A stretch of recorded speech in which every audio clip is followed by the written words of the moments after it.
Good evening, everyone. Thank you for joining us. I'm Marianne Vega Clancy, President of the League of Women Voters of North County, San Diego, along with my colleague, Wendy Young, Events Chair of the LWV of San Diego.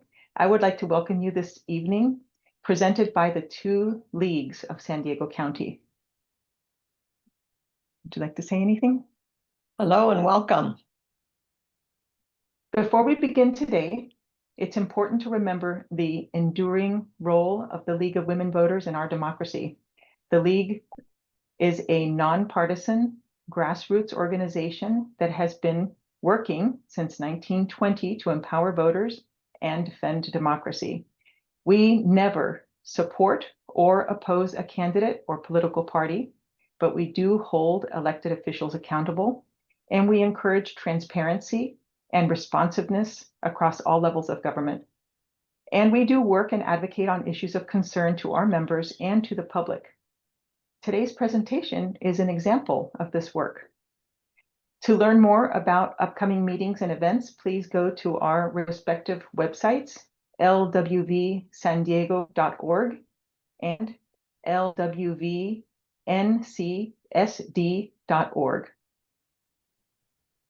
Now, let's get started. I am honored to welcome you on behalf of the Federal Funding Task Force, a joint effort of the Leagues of Women Voters of San Diego and North County, San Diego. Our team has been studying how federal dollars flow into our county and how they shape daily life, from housing to roads, education, and healthcare. With budget decisions unfolding in Washington, we'll share what has been the norm for federal funds in the San Diego area and what the proposed changes mean or could mean locally, and spark conversation about how federal funding touches each of us, often in ways that we don't even realize. Susan and Rachel, our presenters today, represent an entire team of members from both leagues who have done a tremendous amount of research, gathering data on the many federal agencies that provide funding to the San Diego area and how it's spent, including programs critical to the community. Both Susan and Rachel joined the league less than a year ago, and their contributions are already making an enormous impact. So thank you, Susan, Rachel, and the entire team. Now I'll hand things off to you. Susan? Great, thank you. So welcome and thank you for joining us. Before we get started in the meat of the discussion, I want to share a few business items that some have already been said. Again, today's webinar is being recorded and links will be available on the webpage, as well as a PDF version of the slides. And we'll be producing a report and an appendix of our resources that will also be made available. So don't worry about reading the details. We invite you to relax and listen. Also, there will be a Q&A at the end. Okay, so let's get started. So to better understand what federal funding changes might mean to San Diego, several members of the league joined together to research what federal funding comes to the San Diego area and how those funds currently support our communities and citizens. Next slide. This webinar is intended to share the information that we found to help you evaluate how the 2025 and the just adopted moments ago 2026 federal budget could change and affect our community. So let's look at federal funding. Next slide, please. As you know, the federal government annually receives money from several sources on the left. These include income tax, which is about 50% of total revenue, payroll and corporate taxes, fees for use of land or property, and tariffs. On the right, federal spending is divided into three categories. Discretionary spending is the spending determined by the federal budget process, what just was passed by Congress tonight. Mandatory spending is for programs and services that are required by law, including Social Security, Medicare, and Medicaid. And lastly, the major spending can also include interest on the national debt. Next slide. According to the U.S. Treasury, in 2024, the federal government took in $4.9 trillion, but spent $6.75 trillion. This was a 1.8 trillion difference. And as of October 1st, 2025, just 6 weeks ago, the US national debt was $37.8 trillion. In early 2025, the new administration began discussing and proposing changes to these sources and expenditures, including tariffs, which bring in revenues, tax cuts, which reduce revenue, changes to the federal budget, the discretionary spending, for both the in-process 2025 fiscal year and the president's proposed budget for the 2026 fiscal year. These changes include consequential increases and decreases in funding levels for the various federal departments and agencies. We recognize that the San Diego area receives significant federal funding, and changes would likely affect our community, so we wanted to see how. Let's look at how federal funds come into the San Diego area. Next slide. Okay, we're going to spend a minute on this one. Funds come in 3 different ways. On the left is direct fund payment. Federal funds come to our area in 3 different ways. Through direct payments on the left, which include wages, contracts, grants, and funds to businesses from the federal government, payments to individuals such as Social Security payments. And in the middle, the federal funds come into our area by payments to the state. So many federal agencies provide funding to the states to address mutual federal-state priorities. And the state uses the funds for contracts or grants or payments to individuals. We refer to these funds as pass-through funds. They pass through the state to the local areas.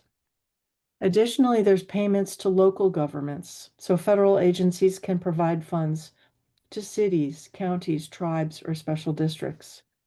So looking at an example, the Federal Emergency Management Agency, FEMA, provides funding all 3 ways to implement its mission. The San Diego area receives funding directly. The federal government pays insurance companies and businesses. It receives funding via pass-through funds, money going to the state, and then the state Office of Emergency Services using it around the state. And funding also goes to local governments, for example, to the county or to the San Diego Unified Port District. To get data on federal spending, next slide, we use something called usaspending.gov. It's in tiny print down in the bottom left corner. It is the official online source for U.S. federal government spending data. It provides information on how federal money is spent. And we were able to get data on funding coming to the San Diego area for the green shaded boxes, direct payments, including grants and contracts, and payments to local governments. And that data told us that in federal fiscal year 24, the federal government provided California over $480 billion, and San Diego got $38 billion of that, about 8%, either directly or through local funds, local governments. We were not able to use USA spending to get funds coming to San Diego for the white boxes. So USA spending does not break out wages by area. So the San Diego metropolitan area had the 6th largest concentration of federal workers nationwide. And so wages to federal workers could be quite significant for our area. We also could not use usaspending.gov to see how the pass-through funds work, how much money the state of California got from the federal government and then passed through to San Diego. Again, these are very significant amounts, and where we have this information from other sources, we will provide it. So let's shift to look at how federal funding is changing and how we sought to understand those changes. Next slide. As we said at the opening, in early 2025, the administration began discussing ways to reduce the federal discretionary spending for 2025, already half over. And in May, the president recommended changes to discretionary funding levels for the federal fiscal year 26. It's normal for the president to make a proposed budget that Congress then considers. And that information was sent to the chair of the Appropriations Committee from the Office of Management and Budget. And this image, the table, is taken from that letter, and it provides a glimpse of the enormous changes to discretionary funding recommended for 2026. Significant increases were recommended for some departments. So if you look at the far right-hand column, you can see the percent plus or negative. Increases, being positive numbers in the right-hand column, were for Department of Defense, parts of the Department of Energy, and parts of the Department of Homeland Security. And again, this is just a clipping from that. It's not the complete list. And significant decreases were recommended for other departments, negative percentages on the right. These include the Department of Agriculture, Education, Health and Human Services, and others. To understand the impacts of these proposed changes on the San Diego area, we realized that, next slide, we needed to answer 3 questions. What have we been receiving? What's our baseline? How are those funds used? And what are the likely impacts of the proposed changes? Next slide. We focused on federal funding coming to San Diego in federal fiscal year 24. When we started, that was the most recent year for which a full year of data was available. Federal fiscal year 24 began October 1st and ended September 30th, 2024. Sorry, it started October 1st, 2023 and ended September 30th, 2024. So the third question we couldn't really address because, next slide, there is ongoing litigation from numerous lawsuits related to the 2025 budget, the budget period that ended September 30th, about 6 weeks ago. And even though the federal fiscal year 2026 budget started October 1st, about 6 weeks ago, Congress just tonight passed the federal budget that would implement that spending plan for this fiscal year. So we cannot assess actual funding changes and what they'll mean to the community and residents of our area. Next slide. But changes are already taking place. And with the numerous executive actions going on and the additional government shutdown, these have revealed enormous uncertainties regarding funding to various departments and agencies. So let's dive in. As said in the beginning, over $38 billion of federal funds came to the San Diego area as direct payments and payments to local governments. The most direct funding to the San Diego area was provided by the 11 federal departments shown on this pie chart. Each of these provided over $175 million. So even the littlest slice was over $175 million.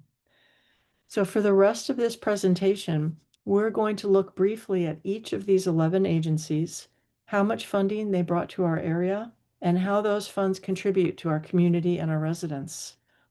However, we want to acknowledge that there is also significant funding coming to our area from wages and from pass-through funds to the state of California. We will flag these in the following sections. So let's start looking at agencies, and we'll begin with the Department of Defense. Rachel? Yeah, thanks, Sue. So before we dig in, just a context note, the administration now refers to the Department of Defense as the Department of War. And because the data we're looking at was collected on the Department of Defense moniker, we refer to it as the Department of Defense or the DoD for this presentation. In federal fiscal year 2024, the DoD spending contributed to $16 billion in direct funding and another $15 billion in wages in the area. This represented over 41% of all federal funds sent directly to the San Diego area and 23% of the total economy of San Diego. So how were the $16 billion in DoD funds used? We have 21 DoD departments or offices that spent funds in the San Diego area in the fiscal year of 2024.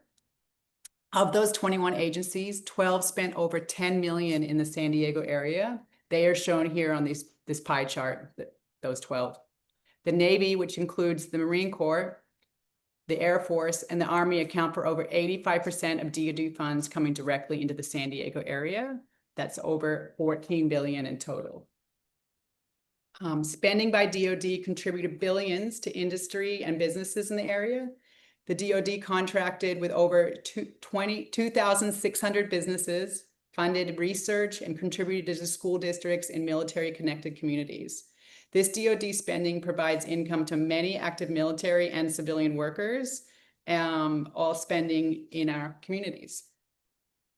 The military presence is significant. As most of us know, the San Diego County is a major hub for active duty service members, for civilian defense workers, and reservists. So it should be noted that because of the military activity, we have over 240,000 veterans in the area, and we'll get more into the VA funds later here in the presentation.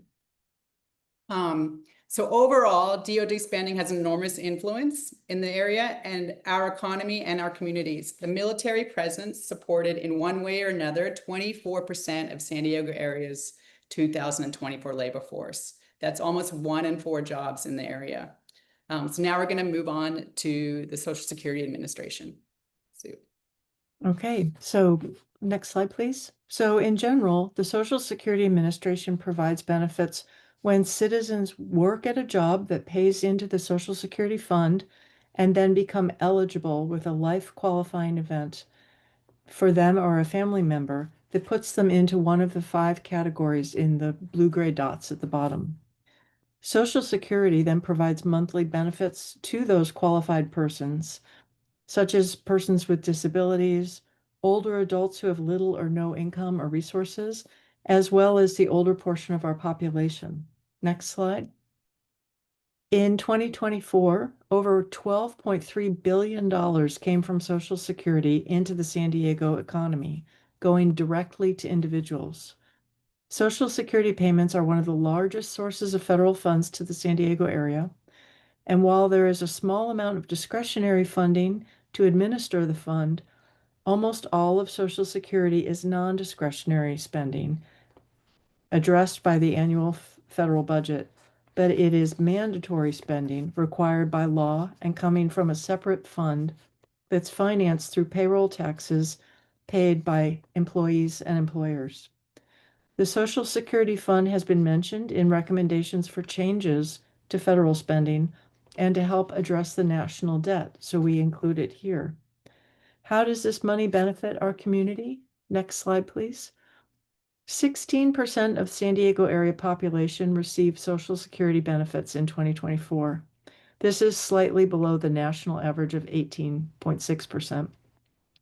Social Security funds are then used in our community and contribute significantly to our local economy. Okay, moving to the next agency. Rachel? Great. So broadly in San Diego, Department of Human Health and Services funds contribute to Medi-Cal research and ensuring healthcare access to the county. As we cover the agency background, note that the president has recommended a 26.2% reduction in the HHS federal fiscal year 2026 budget. The Department of Health and Human Services is made up of 16 agencies. These agencies cover a broad spectrum of areas. On this list, you'll see the CDC, the FDA, and the Administration on Aging. Today, we're going to take a closer look at the first 2, the National Institutes of Health, or NIH, and the Centers for Medicare and Medicaid, or CMMS. The Centers for Medicare and Medicaid, highlighted here in magenta, provide health coverage for more than 100 million Americans nationwide.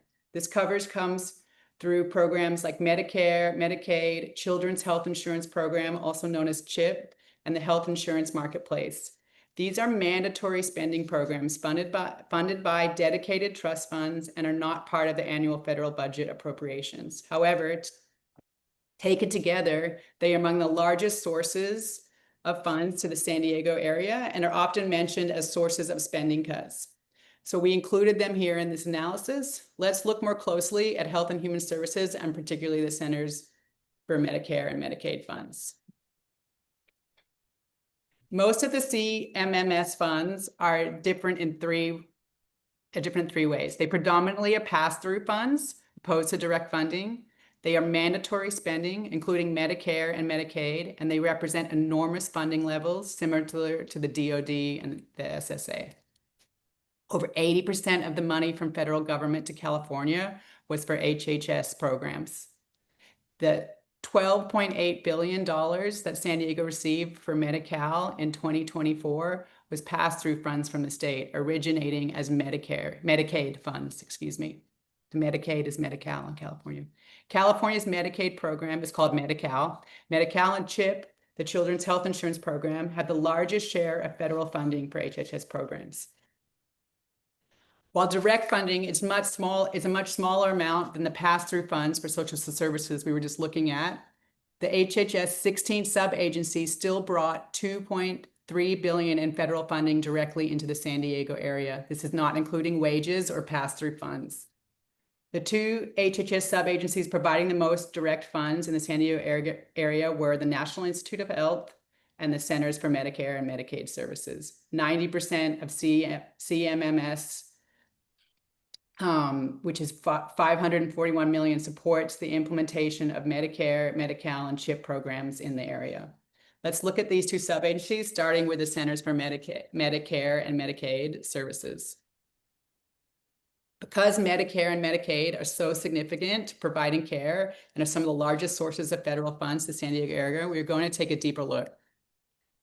On this chart, we see Medicare and Medicaid side by side. Medicare is a federal health insurance program supporting Americans aged 65 and older and some younger Americans with disabilities. Over 788,000 people in San Diego are supported by Medicare. Medicaid is a federal state health insurance program servicing low-income adults, children, pregnant women, older adults, and people with disabilities. Over 1 million San Diegans, that's 32% of the population, are supported by Medicaid. Medicaid is joint funded by the federal government and the state. Let's take a closer look at Medicaid. San Diegans eligible for Medi-Cal include low-income adults, children in low-income families, and pregnant women. People with disabilities, those include disabilities that prevent people from working, including challenges like hearing loss, Parkinson's disease, ALS, stroke, and autism, and the list goes on and on. Note, children represent 33% of those on Medi-Cal in San Diego County. Generally, Medi-Cal services include doctor visits, hospitalizations, emergency services, prescription drugs, maternity, and newborn care. It's generally thought that these kinds of services help prevent individuals and families from going bankrupt because of medical bills. And research shows that Medi-Cal funded preventative care results in cost savings. Routine checkups, screenings, and other preventative services help catch health issues before they become serious and more expensive to treat. Preventative care can reduce hospital visits and the need for complex treatments and long-term care. For example, managing high blood pressure with medication and regular doctor visits is less costly than treating a stroke or heart failure. Investing in prevention keeps people healthier while reducing affordable healthcare spending. So that's part of the reason why Medicaid is so important. If we just take a look at the headlines here in San Diego, they are significant. As you can see, a large number of San Diego County residents rely on Medi-Cal and CHIP programs. We could probably have 6 of these slides in this presentation. Statewide, nearly 2/3 of Medi-Cal funding comes from the federal government funds through HHS. On this slide, you can see fund source projections made in 2024 for the 2025-2026 fiscal year. These projections did not take into account the impacts of the current federal shutdown, the proposed federal fiscal year 2026 budget changes. Any reduction in funds from the federal government would either need to be covered by additional state funds or an adjustment in services. Many believe that the federal budget cut will result in a reduction of services. San Diego County staff have analyzed the proposed budget cuts and have raised their concerns about the impacts, which range from higher mortality rates to more frequent emergency visits, increased family medical debt, increased uninsured San Diegans, increases of uncompensated care costs for hospitals, to job loss impacting the local economy. So we must ask, can California make up the reduction of federal funds, or will we see a reduction in services? We're going to shift now to the National Institute of Health, another HHS agency, as you saw earlier in the stack. Nationally, NIH has significantly supported healthcare breakthroughs, local treatment for better healthcare outcomes, and the local economy. One study found that NIH funding is behind roughly 99% of medications that were approved between 2010 and 2019 in the entire US. San Diego area research have contributed a lot to the development of medications with drugs like Humira for autoimmune disease and Aimovig for migraines were all developed here in San Diego. A discovery made by the Salk Institute scientists has led to over 300 approved drugs for cancer. So we're very active in this industry, as many of you know. Now let's take a significant look at the contributors who are local in the NIH. In 2024, NIH invested $1.25 billion in the San Diego area researchers. This is with the University of California, San Diego, which is by far the largest participant.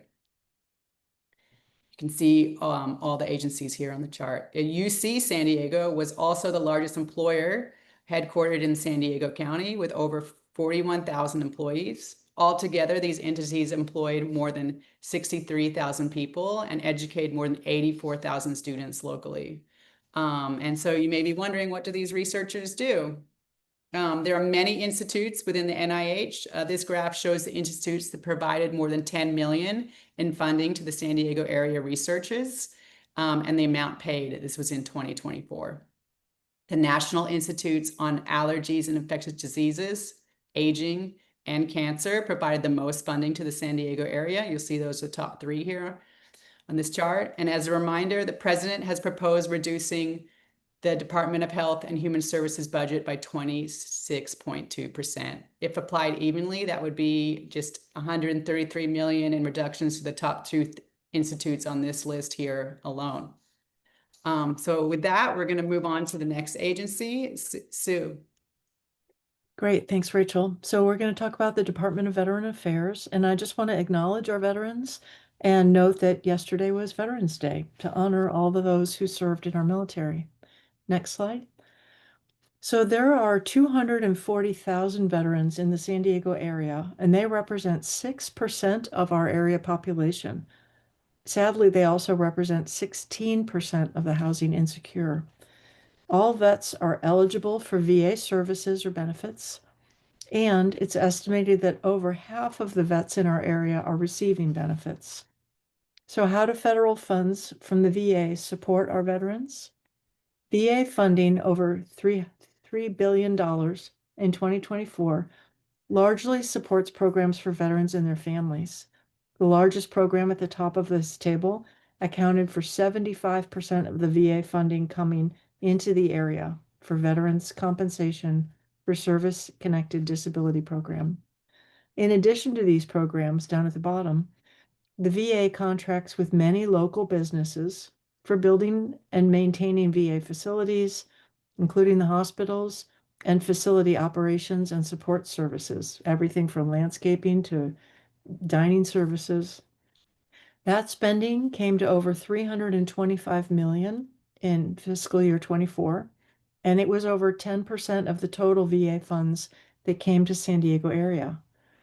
We do not have data for wages and salaries in 2024. However, in 2022, the VA reportedly spent nearly $955 million on operating expenses for the Jennifer Moreno VA Medical Center San Diego and outpatient clinics. This total, 3 times the number on the bottom of this slide, includes wages and salaries and may provide a better estimate of the total annual VA spending in the San Diego area. Next slide. So overall, VA funding in the San Diego area provides essential services to our vets, and it also supports our local businesses and puts money into our economy. Okay, let's move on to the next agency. Department of Transportation. Next slide.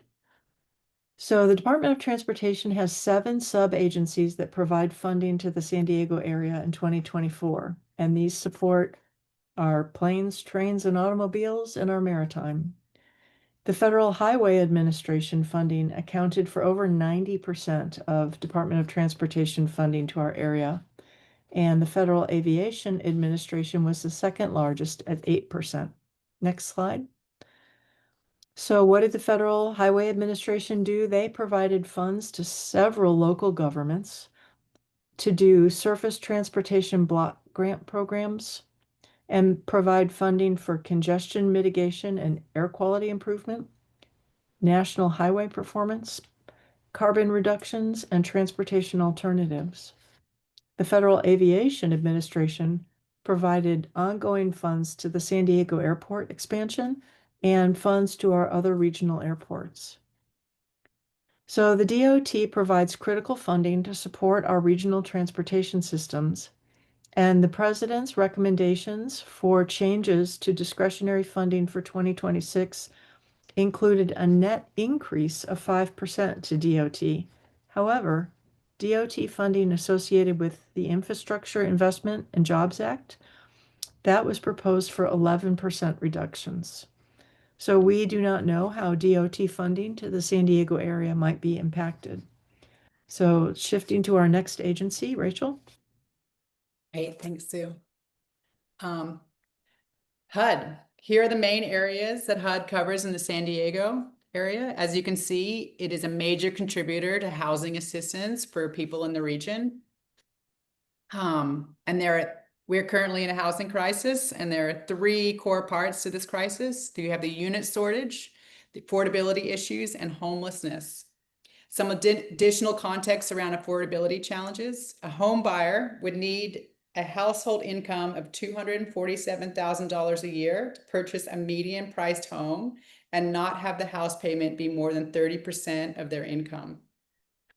Note that the minimum wage in San Diego, effective for January 2026, annualizes to a salary just under $37,000 for a full-time 40-hour week employee.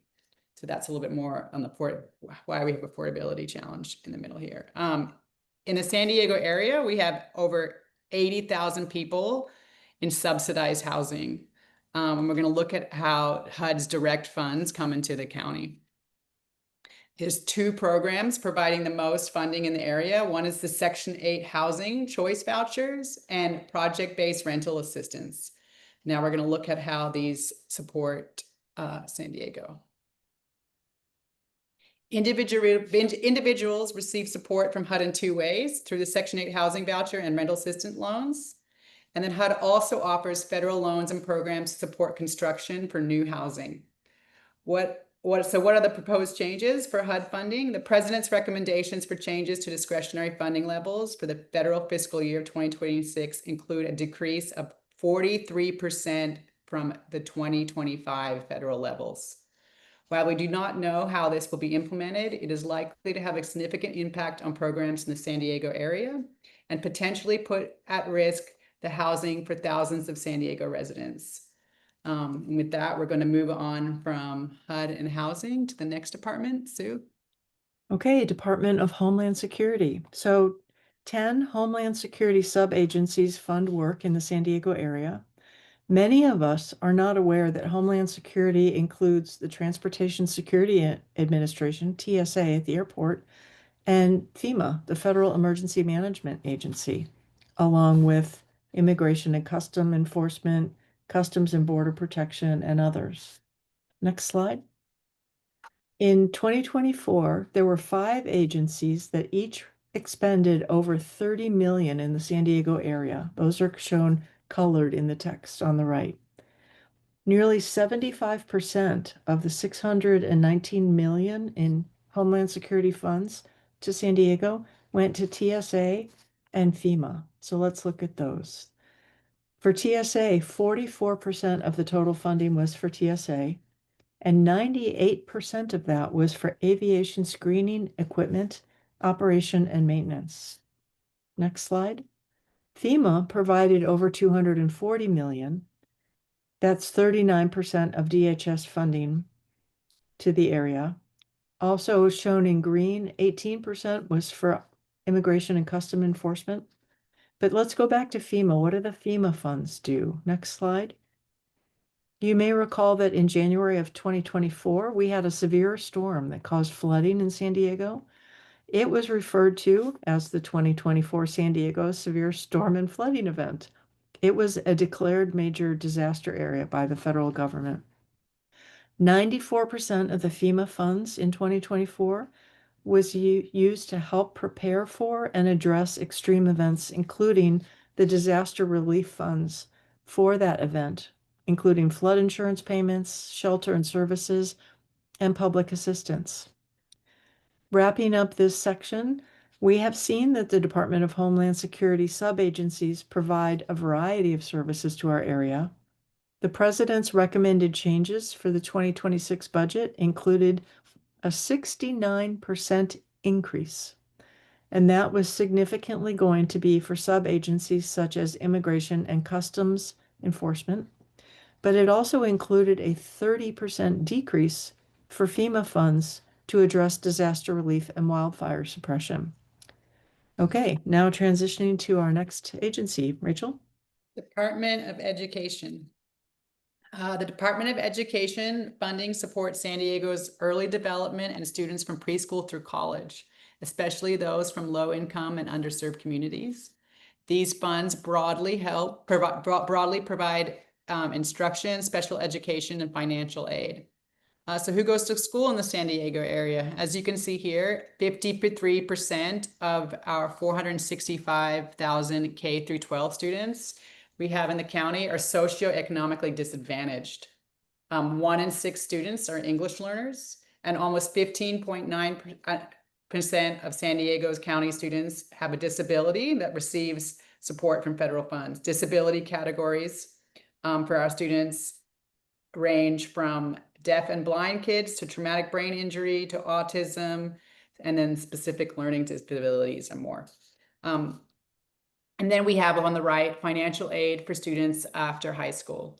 Let's look at these federal funds. Then the first line here, 416 million is for post-secondary education grants. This goes to help qualifying students receive an education after high school. These include the federal Pell Grant, the federal Work Study, Education Opportunity Grants, and Teacher Assistant Grants. This is almost 2/3 of the direct federal funding coming into the county from the Department of Education. We look at the remaining direct funding here is 263 million, which supports a breadth of programs, including K through 12 students. We have over 465,000 K through 12 students in the county. If all of the 263 million was allocated to these students, it would be about $550 in direct federal funds per K through 12 student. Although in part hypothetical, this per student math might be relevant to those of you interested in the president's push for school voucher programs and its impact on the local public education budgets and the community.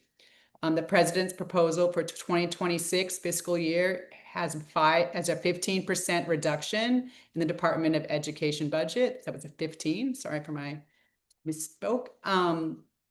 If the reduction was allocated evenly, that would cut just over $100 million in funds to the San Diego area.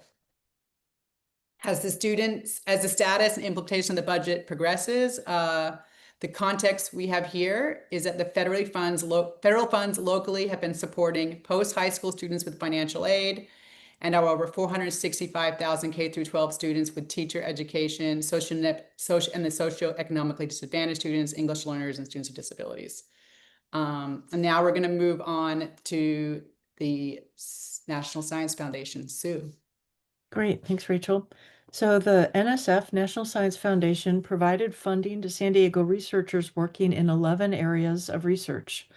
More than half of this funding was for geosciences, the blue big pie piece, and it includes ocean sciences and other geosciences. The second largest one was computer and information science and engineering. So NSF funding to the San Diego area largely went to the University of California, San Diego, followed distantly by the San Diego State University Foundation. NSF funding provides critical investment to programs of research and helps to grow our future scientists and knowledge and application of earth sciences, tech, and data. Numerous NSF grants had funding rescinded earlier this year, and there's much ongoing litigation. Some have been restored. However, the president's recommended changes for the 2026 budget called for a 55% decrease in NSF funding. With such decreases in NSF funding, our San Diego research institutes will be significantly impacted. Individual researchers may have to move their research and students, the next generation, out of the country, and supporting businesses that provide supplies and services to these programs would also be impacted. Okay, moving on to the next agency, Department of Energy. So in 2024, 66% of DOE funds that came to the San Diego area went to General Atomics, and 10% went to the University of California, San Diego. What is DOE doing with all this money? DOE funds research in both current and potential future energy technologies. General Atomics, that received so much funding, they were funded to conduct research and development on a nuclear fusion energy process. DOE funds support San Diego in being a national leader in energy research and innovation. Proposed 2026 discretionary budget changes included some increases and some decreases. Increases to the National Nuclear Security Administration funding, 25%, would support developing nuclear reactors and researching advanced nuclear fuels.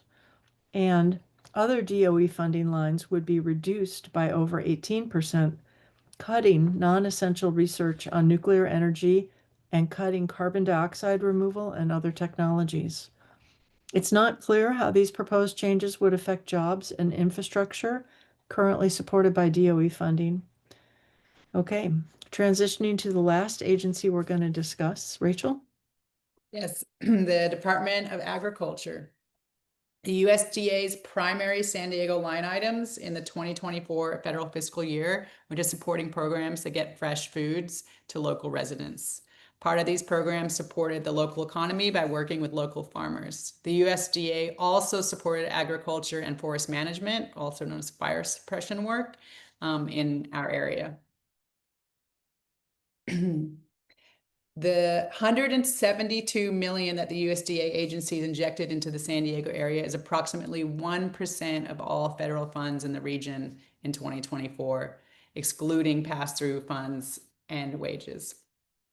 A quick call out to the fourth agency on this chart is the Animal and Plant Health Inspection Service, sending $4.87 million to the area, which among many things tests for aviation influenza, and the San Diego County ranks number 10 in the state for egg-laying hens. So it's important work. We also have more small farms than any other county in the state and are the second largest nursery county in the country.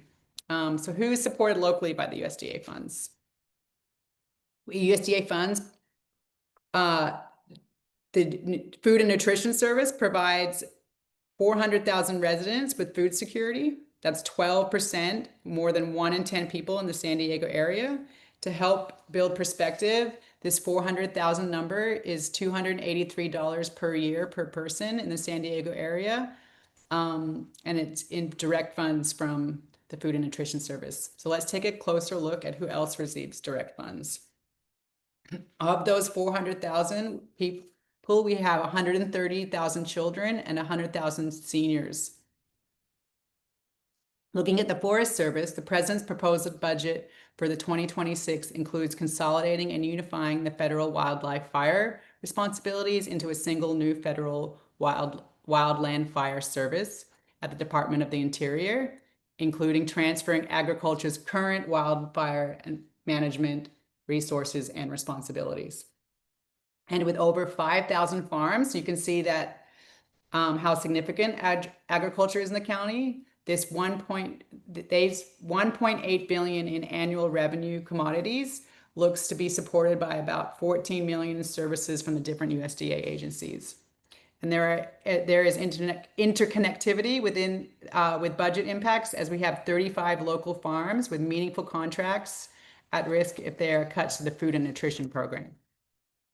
So overall, the president's recommendations for the proposed 2026 federal fiscal year discretionary budget changes are 18% in reductions to the USDA budget. And then here on the slide, you can see some of the hypotheses about how that will impact San Diego.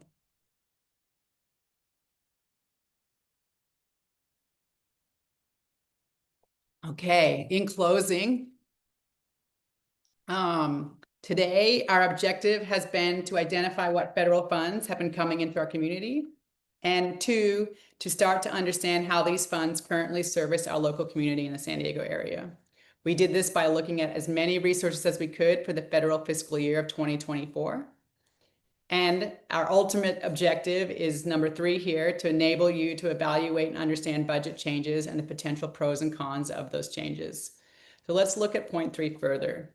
We cannot speak to what the changes will ultimately be, but we can do a couple of things.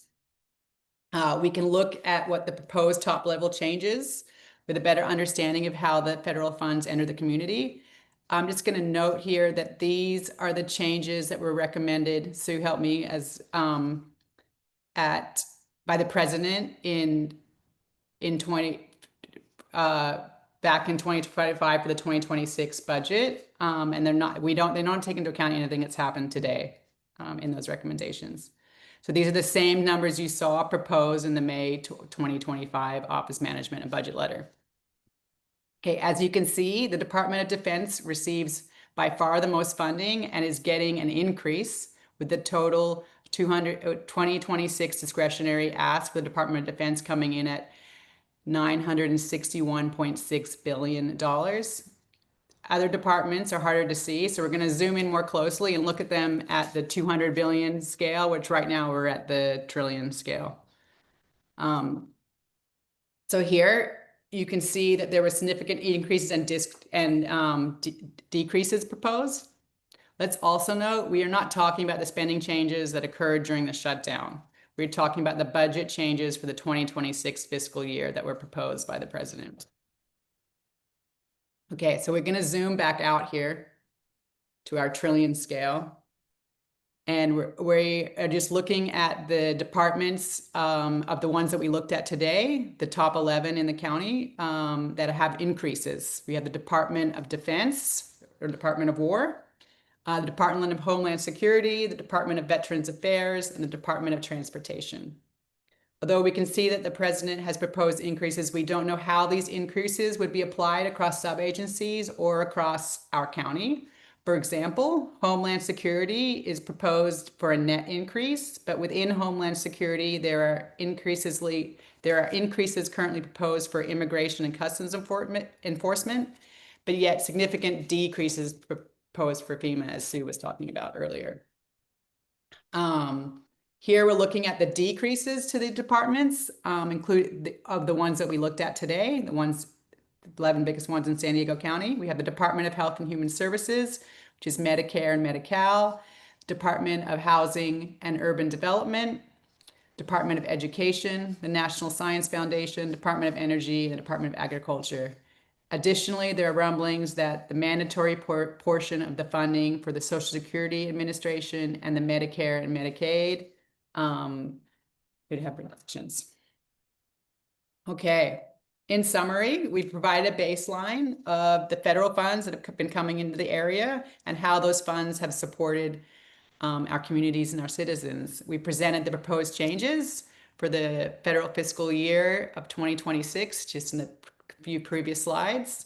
And my note here says the budget approval is imminent, but we know it had to happen moments before we got on this call. I do not know what all the negotiations were today. And Congress is working on getting how the federal budget will be applied for this 2026 budget. We hope this presentation gives you the basis to evaluate actual changes for the budget and better understand how the federal funds come into our area. We're going to leave you with this quote or the observation by University of San Diego economist Alan Ginn, which is kind of eye-opening as we did this research.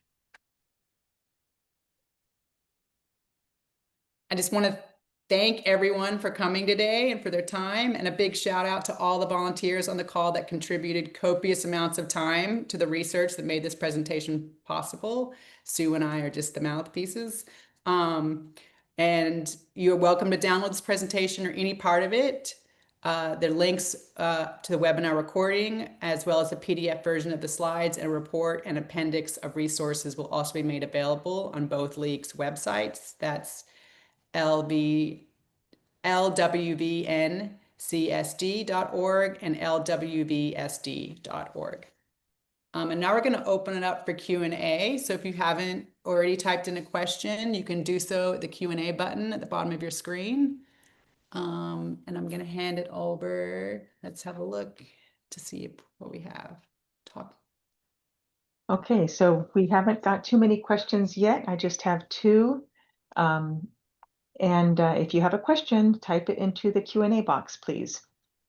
Rachel, the first question we have is, do you know anything about the products or services the federal government purchases from General Atomics?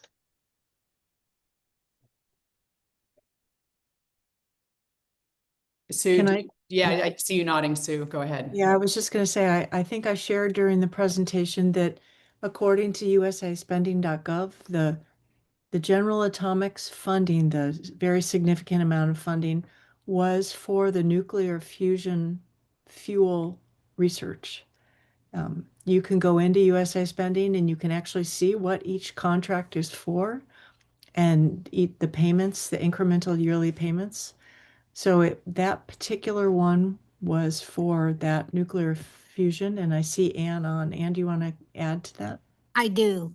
In addition, a great deal of money is being spent on what's called I believe it's called non-human piloting, navigation. These are weapon drones and ships that are small ships that are actually have no people on them, but are controlled by computer. They also are spending a great deal of money on doing research on improving all kinds of military vehicles, airplanes, tanks, that kind of thing. I hope that answers a little bit. And like Sue said, there is a lot of documentation. Yes, I think we will all want to take a look at this presentation later and just really look at it closely. There's a lot of information here. Yeah. The next question we have is, when does Congress start working on the 2026-27 budget? Can I take a stab, Rachel? Yeah, go ahead. So my understanding is that typically at the May period before, the president issues the recommended budget and he provides that to Congress. And then Congress normally in the past has negotiated and decided what they want to do, which may or may not be what the president recommended. And they negotiate until they can agree. And that is when a federal budget is adopted. That's what happened tonight. Enough of them agreed to adopt a federal budget.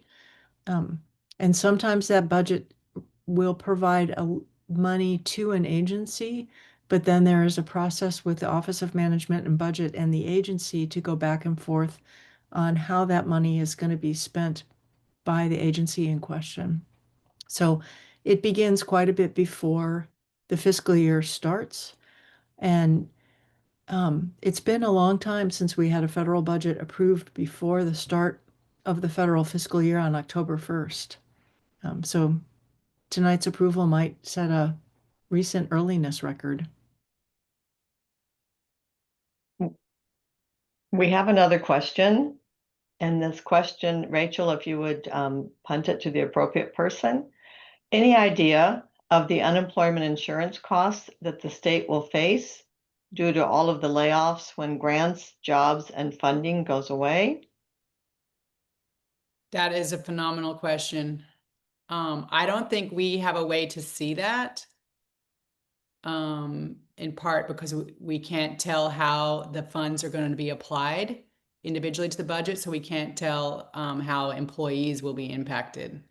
Does that make sense? So there's a lot of unknowns about how the funds will be applied. Therefore, we don't know if it'll impact jobs or services and goods or just yeah. So I think that's impossible to answer or even ballpark at this moment with how little is known about the application of the budget. Sue, is that fair? I think so, yeah. Yeah, but it's a great question. And I would imagine with the amount of changes, it could be significant. The next question is, how will a family of 4 renting a home, 2 kids in elementary school, adults employed at a school and a hospital be affected? That is a great question, and there are many layers to that. I think there's probably like several different team members that would each have a sentence to answer that question. Anyone feel free to chime in, but I think there are cuts potentially to both those agencies mentioned. So there may or may not be job impacts. Would be my first note. Sue, do you have a second note to pile onto that? I see you nodding your head. No, I'm just thinking the kids could be affected by the Department of Education cuts. As you said, the employment of the parents could be affected by various changes. And none of us know what's going to happen to the interest rates for the home if you don't have a fixed interest rate. There's a lot of pieces here that could affect it, especially if you start looking at potential illnesses to the family or something like that. Yeah, access to medical care has been flagged. It's a great question. I mean, the scenarios are. It's so messy. Another question. Did the vote tonight approve all the cuts and increases you discussed? We don't know exactly the answer to that. I am aware that some of SNAP and WIC was negotiated in this step. So I don't know if that actually changed the cuts to the whole agency or if it just reallocated cuts to protect some of those programs. I saw that today. I don't think we can actually answer all the percentages. It seems like there were only a few items that were negotiated though. So I would say in large part, we were hoping that we could give that job to the participants tonight with the background we've provided, because the federal budget is huge. It's hundreds of pages long, and knowing exactly what was approved or not approved in tonight's vote will take weeks for people to read through and find out.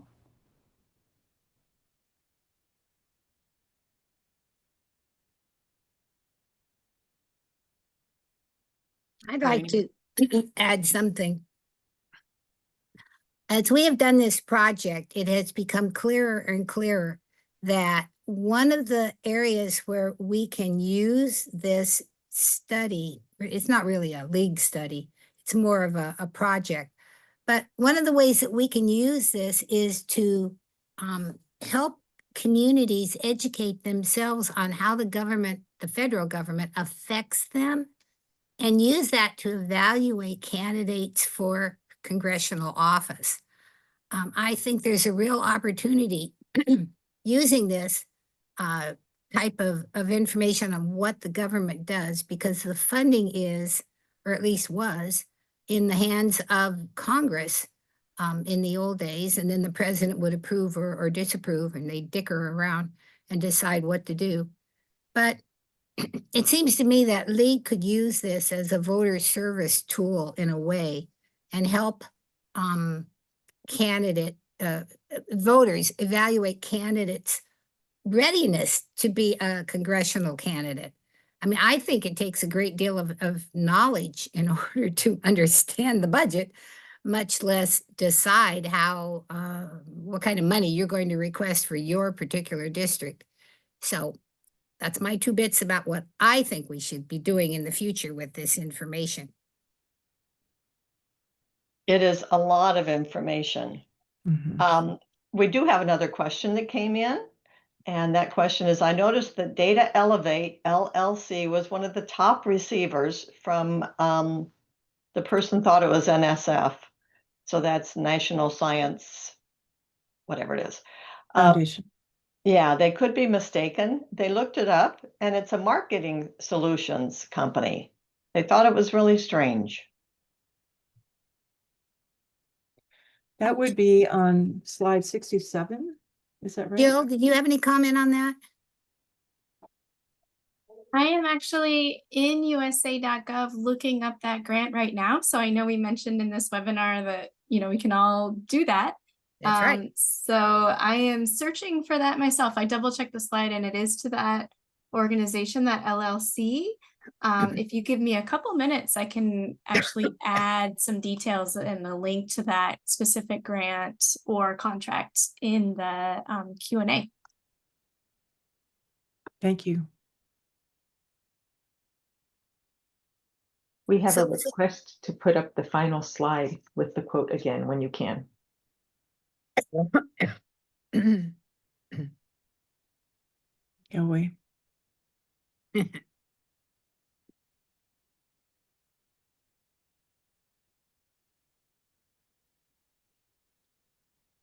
We do have a number of panelists that we haven't heard from yet. Would each of you like to make a statement about this study, your experience doing the study, something that surprised you, or anything that you would like to say?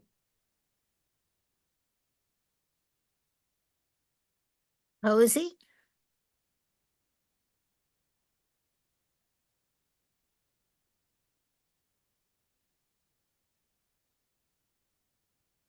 Hi. Go ahead.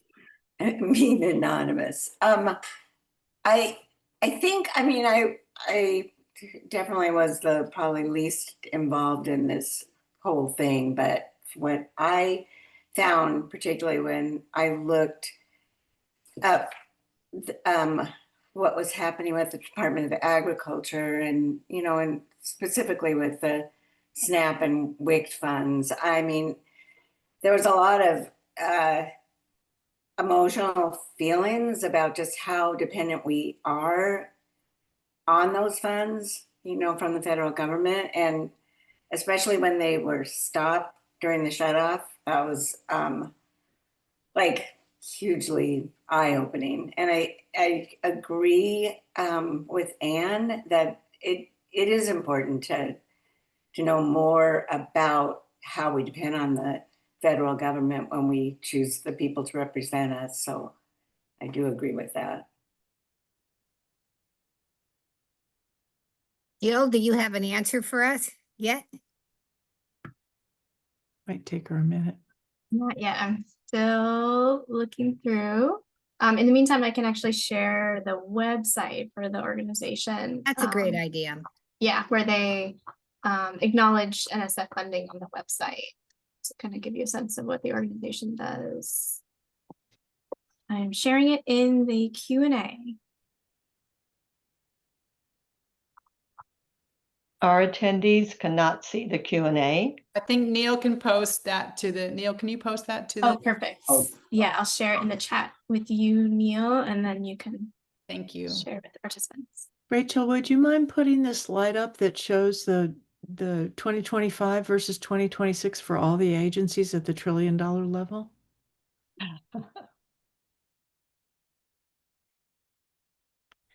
I thought this might be a nice way to leave people to just say that with the budget changes, there will be changes. Some of them are going to be bringing a lot more money into our area, and some of them are going to be reducing money for critical services that we're used to.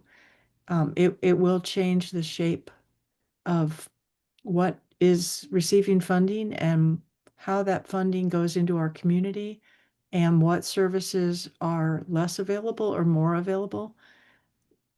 I just point this out to just say, I think it's really important that we all learn what just got passed tonight and understand and look at how it can affect our lives and our community. That brings up a really good point to our panelists. I wonder, what do you see as the next steps here? Will you continue this research in another direction, or where do you see this going? I'd like to answer that. I'm hoping to talk to the voter service folks and see if we can't develop a way for voters to be able to evaluate congressional candidates. This has kind of opened my eyes to the whole impact of federal government in a very personal way in our county that I never knew about. So I am stunned and amazed, and think that we should, because we've learned this now, we need to share it, and we need to help other people be able to take a look at candidates. So that's one thing that I have in mind. I haven't told anybody yet because they're all exhausted from research. And Sue and Rachel have been building this for a long time. But oh, Jill, what do you want to explain what this is? Oh, you're on You're mute. on mute. Sure, using that usaspending.gov site, which again, we have the link for in the presentation, so anyone is able to go ahead and do this.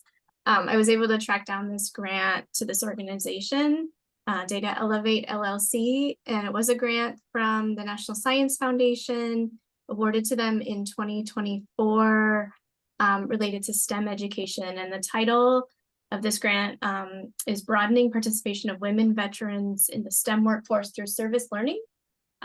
So the grant is about women veterans re-entering the civilian workforce, facing challenges, handling familiar and caregiver responsibilities while working to create financial stability. So that's an answer to that question, and also just kind of testament to the publicly available information through that usaspending.gov, so anybody can go in and see how federal money is being spent. Very good. So I would like to ask Sue and Rachel, I know you guys presented the report. What is the take-home message from the two of you?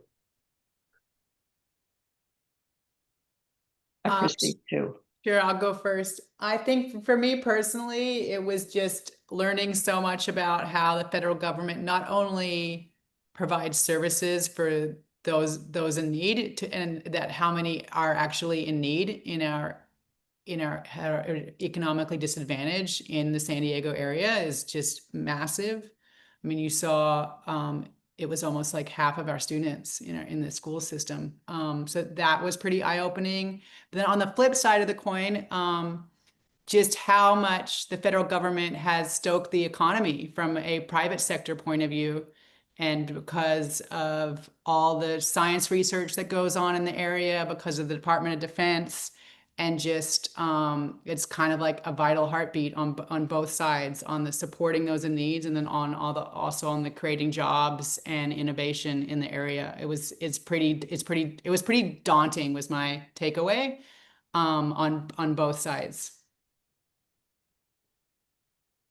I would second that. It was incredibly interesting and daunting to see how much money comes in.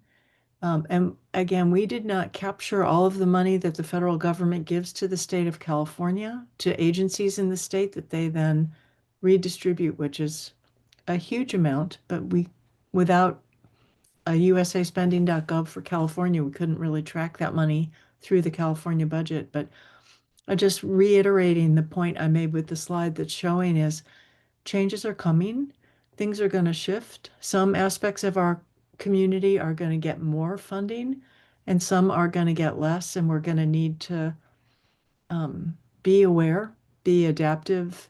It will change. I think it'll change the personality of our community because of those changes, and I'm eager to see what was in the budget approved tonight to see how it compares to the proposed discretionary changes. Yeah. I guess I'll just add for me personally, the scariest stats were in healthcare. When I think back at all these 12 categories, I mean, that department is a huge cut, and it's integrated with our research efforts, which also are getting cut, as we have a lot of research institutions in healthcare in the county. So that part was a little scary. I guess I'll add one more, and that was personally, I was waiting to see initiatives that seemed like non-important, and I never really saw one. I can't, you know, I was waiting to see that, and it didn't happen. I can't speak to obviously efficiency, but nothing seemed like something you wouldn't want to spend money on personally, as I saw everyone's research come in.